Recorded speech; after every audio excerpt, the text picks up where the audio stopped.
It's Christina. Happy Wednesday. And I only know it's Wednesday because I taught Turbo Kick this morning, and Wednesday's turned into maybe my favorite day because of that. I wanted to boldly talk about something that I get asked about a lot, and I got asked this specific question in one of our leadership pages today, and I could have answered it privately. And I thought, you know what? The coach network is so big and not many people are talking about this. And I'm boldly putting myself out there, and I'm hoping this is the right thing to do. But it's the right thing to do if you're a little nervous and scared, right? That's what Shalene would say. Um, So the topic is, how do you manage your time and your life when you are a new mom and you are working from home as a coach? And this really can be relevant to not just coaches, but really anyone who builds a business or works from home with kids. So I kind of have done it all. I used to work in corporate America like 50, 60 hours a week, working like a dog, working my way to the top of the ladder. And then I built a Beachbody business from home, from the ground up, and built it to a six-figure and up business. And then I became a mom. And I went back to my business, and then I became a mom again.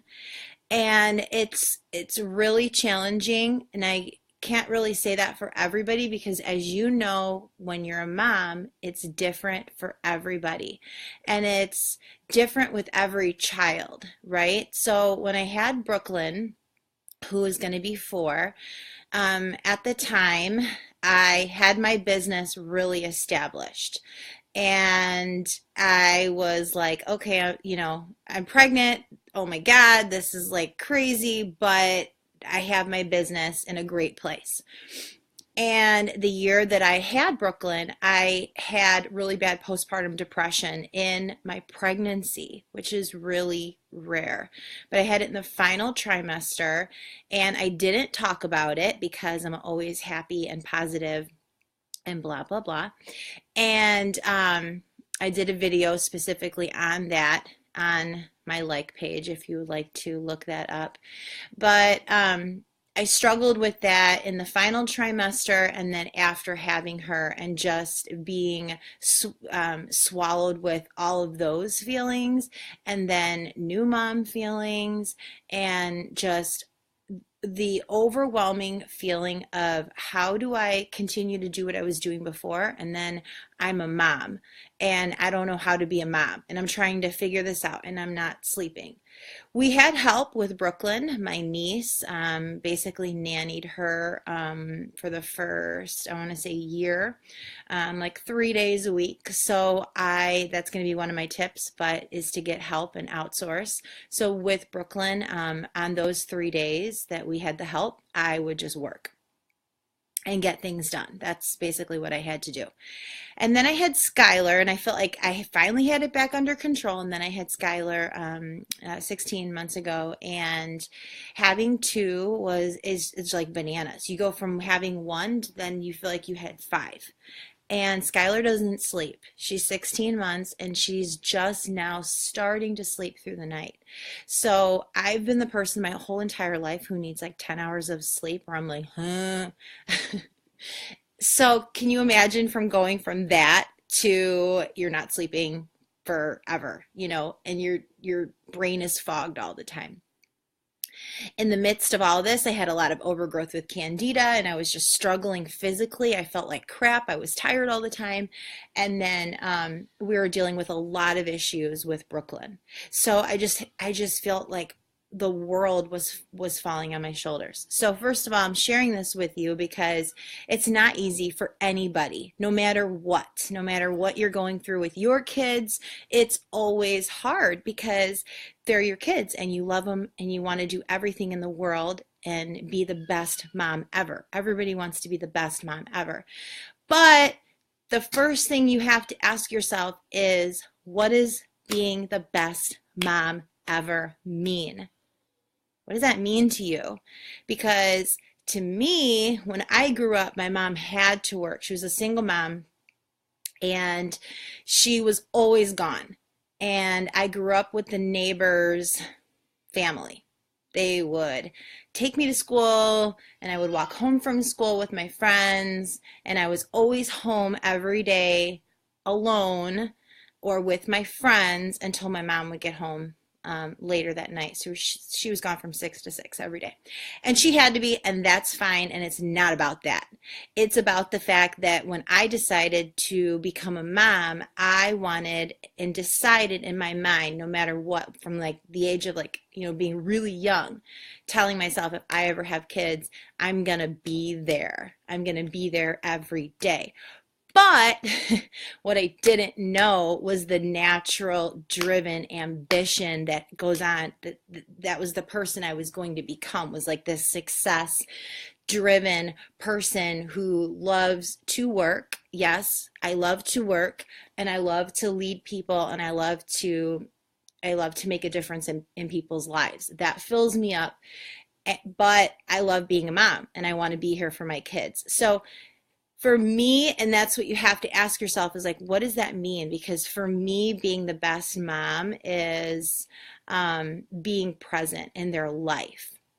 So I knew that I wanted to be home, but I didn't want to be a stay-at-home mom. There's absolutely nothing wrong with that. But for me, that's not who I am. But I also didn't want to go to corporate America all day and not be with my kids. Are you with me? Okay. So I had my kids and like trying to mentally battle this, like the one angel, then here comes the other angel on the other shoulder, and then here comes the other one. You need to work, you need to work, you need to work. And then here's the other one. The kids are screaming and you need to go to sleep and you need to take a nap. So that's kind of what happens, whether it's because you like to work, because you need to work, because your to-do list is out the door. We feel like that all the time. So the first thing is just when you become a new mom, it's, that be a mom first. Like, that's just my advice. You can take it, throw it in the garbage, but be a mom first, because they're little ones, and that's it, right? And if you're a coach, most likely you're doing this because you want to have more time with your family. You want to be more present in their lives, most likely, besides absolutely loving fitness and loving and helping people, right? So it's okay to put your family first. And it's okay to know that you're not going to be able to do what you did before. You just have to like let that go, just like the 20s went. And the 30s are about to go pretty soon. It's kind of scary. But I mean, it's just accepting that, not to say that a year from now things aren't going to change, or 18 months from now things aren't going to change, but right now you can't do what you were doing before. It's impossible, because being a mom of a newborn is a full-time job. It is. Let's just be honest. So number 2 is you have to outsource, and you have to ask for help. So depending on where you're at in your business, if you think about everything that you do, from cleaning your house to doing laundry to taking care of the baby to taking care of your spouse to working your business, if you were to make a list of every single thing that you do, what on that list what can you outsource? What do you not need to be doing? So, Chalene Johnson taught me this even before I was a coach and I worked for her as a presenter. She taught me family first, do what you love, and only do what you love. Meaning, if you're making even a couple $100s a week, you take some of that money and you invest it, and you outsource the things that you don't need to be doing. And don't throw tomatoes at me, but one of them is cleaning your house. Would you rather clean your house, or would you rather spend time with your kids, or have that hour to go in and work your business. So maybe it's not cleaning the house. Maybe it's having the groceries delivered by Peapod. That's something I did when Brooklyn was a newborn. But what can you get help with? Family usually, a lot of times are like, hey, if you ever need any help, I would love to help, right? And a lot of times we're like, oh no, we got this. I got this. I so got this, right? We don't got it, right? Because you could take a nap. You could go work out. You could take a bath. You could take a hot shower. Like, you need that time for yourself. And you do. And if no one's ever told you that, you do, and you deserve it. So outsource what you need to outsource. Ask for help from family and friends, the people that are already offering. Make a list of what you do, and on that list, what are only the things that you can do. You're the only one that can tuck your kids in at night, right? Like, those are the things, like, this is what I have to do. But there's things that you're doing right now, like, I don't know, checking your emails. Like, there's things on there that you don't have to be doing. You could get someone else to help you. And as scary as that sounds, would you rather deal with scary, or would you rather deal with being totally strung out? And then, what do you love to do within the realms of your business? So I think this is really important, because we go through such an emotional roller coaster. You don't ever want to feel like you have to work. And when you have a baby and you have kids, I'm being so honest here, right? You just want to be with them, and you just want to look at their cute little face, and you just want to take pictures, and you just want to, like, be in that, like, mommy land, like the first 6 months when you don't want to leave the house, right? And you're just like, I'm going to go do the dishes, because the dishes are over there, and I can take the baby with me, and I can look at the baby the whole time I'm doing dishes, and somehow dishes are now fun. I get it, because I'm so not like that. And then I became a mom, and I was like, what is happening to me? So it's totally normal, and it's like, I don't know, it's crazy bananas. Figure out what you love to do in your business, and make sure you're doing it, because you need to get excited to work. Okay? I love to do events. That's my thing. That's probably one of my favorite things to do in my business. So you just seen a ton of pictures come through for Coach Camp. I love to do team trainings, develop systems. I love to onboard new coaches and teach them how to build a business. I love to work out. So what do you love to do?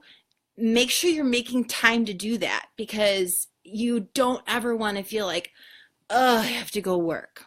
Okay? Because hello, this is your business, it's not work. So number 3 is priorities on your task list. So we're talking about doing, in the beginning, I'll be totally honest with you, this was a year where I took a big, huge step back from my coaching business, because I was dealing with a lot with both of my kids, and I had to do the bare minimum. And do you know what the bare minimum is? The bare minimum is being a product of the product. So it's working out, it's drinking Shakeology, it's eating better, and it's showcasing it on social media to inspire other people into our lifestyle, right? That's what we do as coaches. And somehow that is so simple, but somehow when you become a mom, and hey, maybe this is not you. I know I have friends that are like, I put my jeans on at the hospital after I had my baby. I'm like, okay, we're not friends anymore. So just stop talking about this story.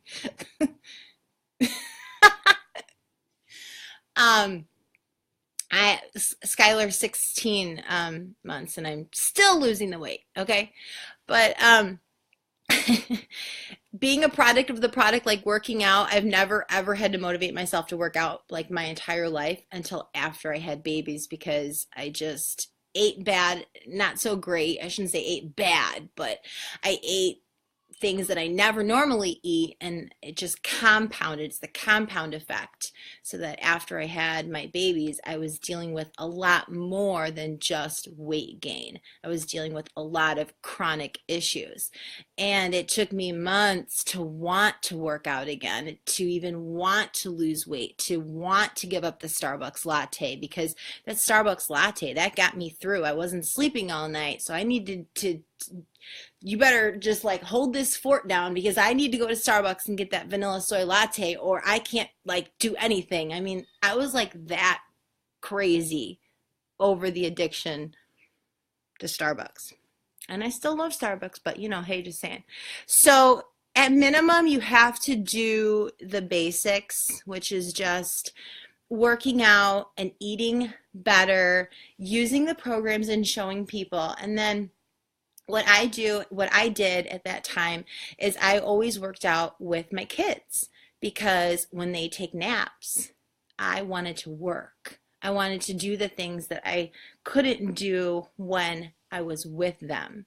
So I always worked out. I would put the baby in the swing and I would work out, you know, or put the baby in the bouncer and I would work out. So maybe that doesn't work for everybody. I know some babies are maybe more fussy. I don't know. I'm just telling you what I did, because babies take 2, usually 3 or more naps a day. And so I wanted those chunks of time to either sleep, because I didn't sleep at night, and to work my business. And the other tip I have with priorities is do activities in which you're going to reach the most amount of people at once. So make sure that when you are sitting down, for example, if I was going to sit down and invite people to my next challenge group, right? Then I was going to teach my team at the same time. So take my new coaches with me on a video call and let them see what I was doing as I was inviting. So that way I was inviting to my challenge group and I was teaching my new coaches how to do it at the same time, because I needed to maximize my time. Okay. I think round 4 is power days versus power hours. I really couldn't do power hours anymore. A lot of days I just couldn't function because I wasn't sleeping, so tired. And the days that I would get help, I would just sit down and I would just invite like a blitz. So if I was promoting a 21-day fix group, I would put out a social media post and look for people who wanted to do the program with me, and then I would just sit down and invite for whatever, hour, 2 hours, more, whatever it took. So for me, a lot of it was the day-to-day I didn't feel my best, especially because I wasn't working out every single day and feeling my best. So I would do power days versus power hours to catch up. Number 5, find your leaders and develop them to level up, right? Because your leaders are what is going to grow your business beyond you. So stay in touch with them. Let them help you run your challenge groups. Let them help you run your 5-day free challenge groups, so that you can do only the things that you can do. So I think those are my 5. Let me see if you guys have questions. It just, bottom line is you can't do what you did before, and you have to be okay with it. And if you can, and you're superwoman, and then you are and I'm not. But it is what it is. You know, my husband has 2 businesses of his own. So we are entrepreneurs. We have our kids and we have our businesses, and like that's our life, and we love it. But I'm pretty much mom all the time. And you just have to figure out a new way of doing things. And I think that the last thing I would just say is just to breathe, that it's okay, that it does get better, which is what Shauna would keep telling me. It gets better. It gets better. I promise it gets easier. It gets better. Um, and it's true because they become more independent. You start sleeping more. You start to feel more like yourself as your hormones start to level out. But, you know, I have worked in corporate America 50, 60 hours, and I have built a business from the ground up. And I can tell you that that has nothing on being a mom. Nothing. Nothing. I could do it all again.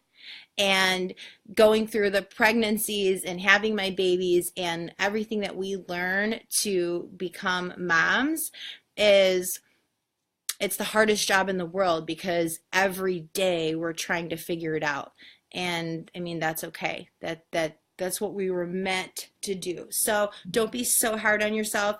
Figure out what the most important tasks that you need to be doing are. Ask for help from your coaches, from your family, from Peapod. Hope they like my plug. Um, and that's it, you know, and you're doing the best you can do, and that's it. And beyond all that, the best part of this is that you may feel like you don't have the time right now, but you're creating a business that's going to give you the time. It's going to give you the options if you do want to sit down and work, or if you want to take your kids, you know, to the park, or you want to take a day off and go to the zoo. You're going to have options. Because you are taking the time to help others and build your coaching business. So thanks, you guys. I hope this helped you. And if you know someone that needs to watch it, feel free to share.